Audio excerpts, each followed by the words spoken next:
In this lesson, we'll create a function for replacing multiple strings. What this means is that we'll be looking through a large set of strings, and for each string, we'll be finding and replacing character patterns with our chosen pattern. We will create a macro which looks through all of the sheets within the workbook and replace all of the strings that match the string we are looking for and replace it with another string. Conceptually, what we're looking to do are a couple of things. First, loop through each sheet in the workbook, and second, define the string that we want to search for and the string that we want to replace. Third, utilize the replace function within VBA. The code in our example here does exactly what the above has laid out.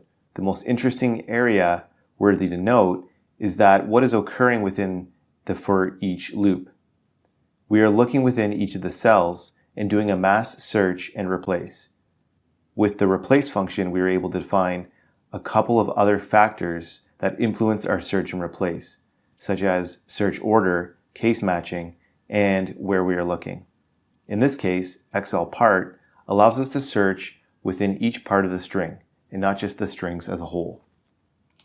Hey guys, thanks for watching this lesson. I hope you enjoyed it, and if you did, I'd really appreciate a like and subscribe from you. And if you want to learn more about Microsoft Excel, check out these videos above.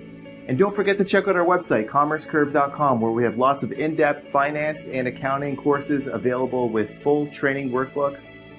All of our courses come with complete workbooks of lessons, examples, pre-built financial models, and training video.